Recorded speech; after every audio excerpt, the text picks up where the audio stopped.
exciting for me after moving to Hyde Park. So one of the first things I want to say is I want to give you a little bit of background, my background.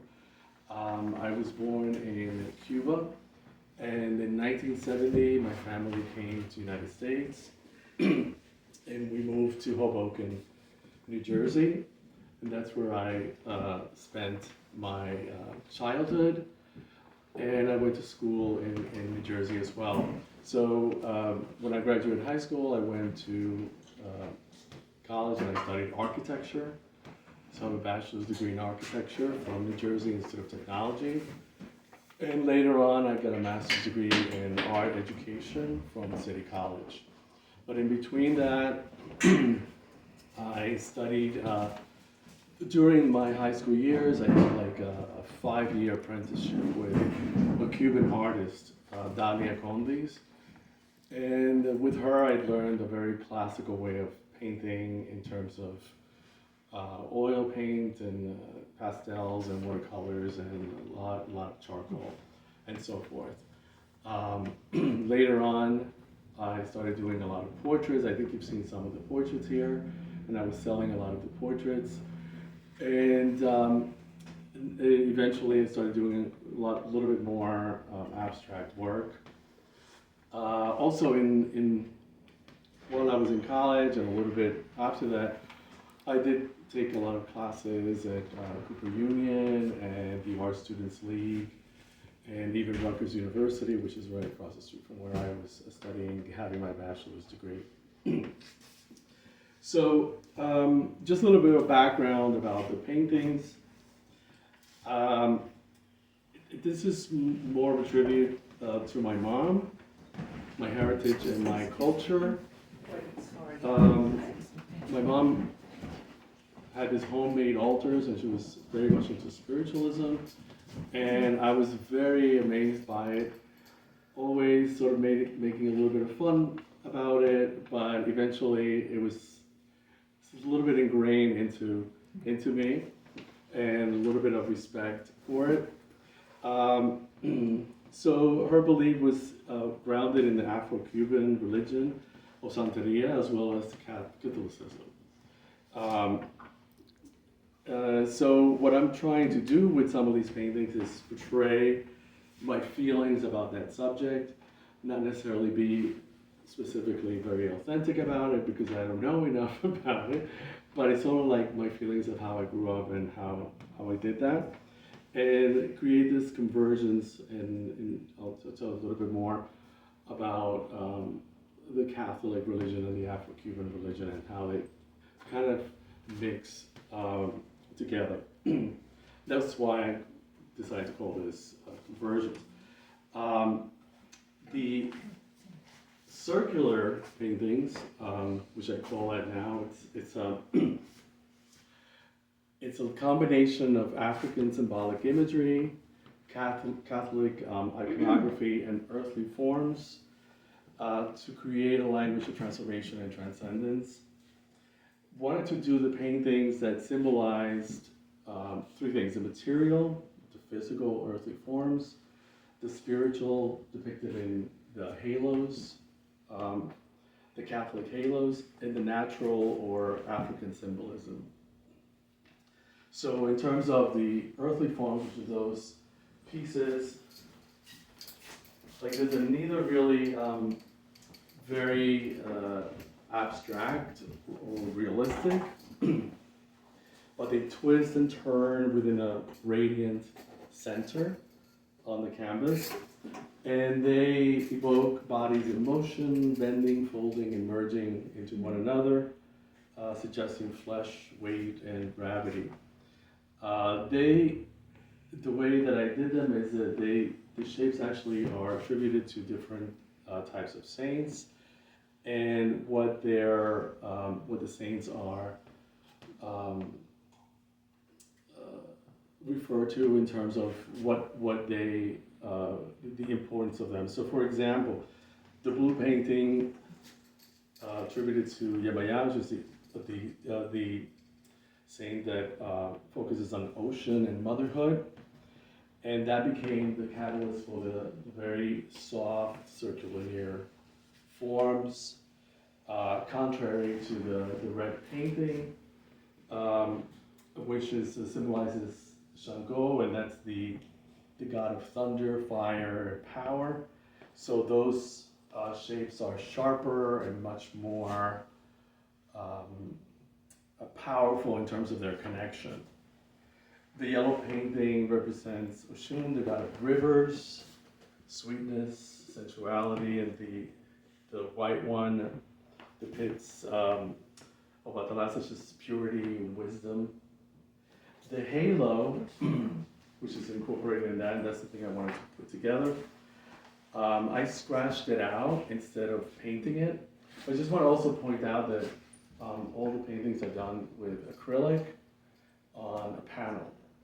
So I wanted to do that because I wanted to be able to scratch out the halo. I didn't want it to be something that was very, well, I wanted something to be a little bit more ethereal in that sense. So it was sort of like a remnant of Christian iconography. And the African symbolism is the stuff you see threading around the figures, and they're sort of spiritual markings that are used in African religion to represent those particular gods. They evoke sacred scripts and symbols associated with the orishas or the gods, and they sort of connect all the symbols together. And that's, it's kind of like the way I was looking at this whole thing. I then started doing some of the dancers, which are usually, they're kind of like ritual dancers in some of those masses and things like that. And the way I was looking at it was more of a circular choreography of human-like forms. They're transforming the space into a virtual space. So it's kind of like giving the same kind of feeling of this convergence within that area. The colors are always representative of the different saints. So, and the idea of how I did them also represents the different saints. Like the gestures and the movements echo those attributes. For example, the red dancers focuses on sharper gestures, while the blue dancers over here, they are a little bit more fluid in their motion. And the yellow and white dancers are quieter and a little bit more internal. The other paintings that I have, which I'm pretty sure none of you actually saw, a couple are here and a couple over there. They're actually done as paintings of saints and offerings. And for those, they're oil on canvas, and I used an impasto technique, which means that the paint is kind of thick when you put it on. But I also cut out pieces of canvas to create the different shapes, and I created the impasto technique over that canvas. They are more reflective of the layered adornment of the saints in terms of what the capes, halos, and so on that they associated with Christian saints. And my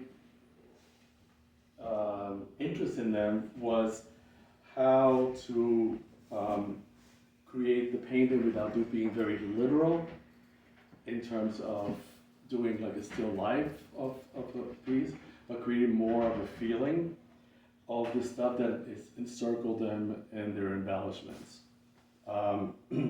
The central shape, this is actually, the central shape is, I'll do that in a minute, is, let's see where I have that.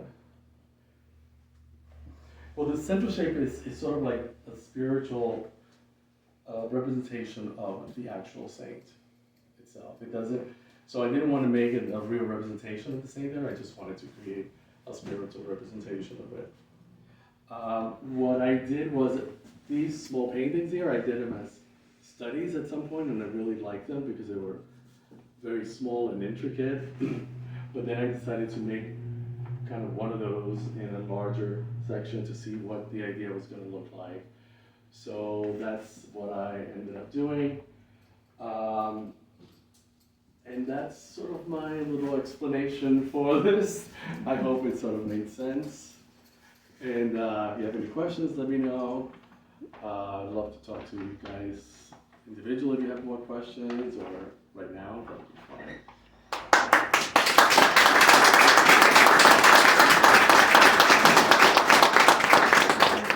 I have a question. Yes. The centerpiece you said was a saint, representing a saint. So I'm trying to figure out what the gear represents that you have. And then on top looks like almost like a compass. It's sort of like when my mom had the saints, she would put like a cape over it and a gold halo over it and all these other things that were made out of metal. So that's what I was really looking to do. The middle part was more like a void that just created a place to hold that sort of like a cape and a halo. Right, and stuff like yeah, I get that. That's what it is. The gear just made me wonder. Yeah, the thing off to the right. Yeah, that's what I mean. Yeah, normally, so the saints would have, a lot of these saints are representative of the Virgin Mary, even though there's different manifestations of them. And a lot of them, they carry a little child who also has a halo over their head, representative of Jesus. So that's kind of like the other halo that's there, that's representation. I'm dying to get up and see the work. I'm sorry I'm late. I didn't realize you were speaking. It's so wonderful. Nice gallery. Thank you very Beautiful. much. Thank you. We do, speaking as one of the members of the collective, so we have a new show, as Barbara mentioned, every 2 months, and we have a title to inspire, and then we have the solo shows, and in some ways, not always, of course, the solo show matches what the theme of the main show is, but I think we couldn't, in this case, it couldn't be more perfect. You know, it literally could be, to me, it's a great name that you have for your show, but it could also be Beyond Borders. And the way that I look at it is not just the physical components and recognizing the incredible African influence in many countries. A lot of it was really the amount of slaves that came to Cuba, and like my country, Brazil.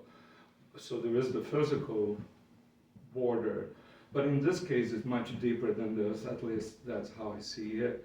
It's the spiritual border, right? And I think it's such an important way to think about our lives, not just in terms of our health as a physical health, as a mental health, but also as a spiritual health.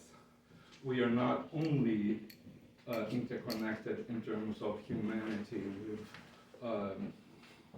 as John Gomes puts beautifully, right, as a small,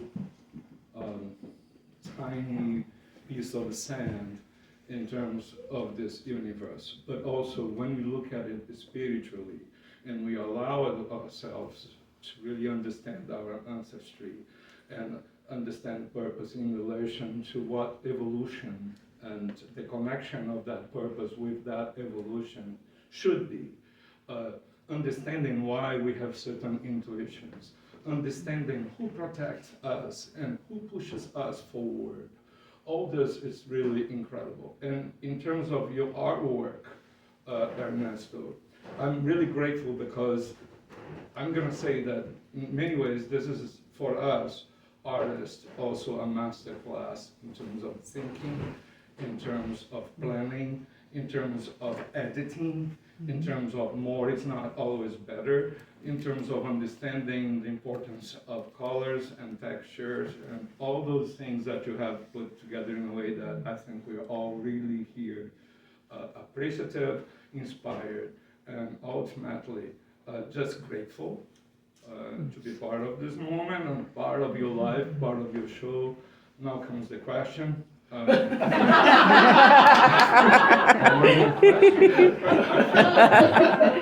Bravo.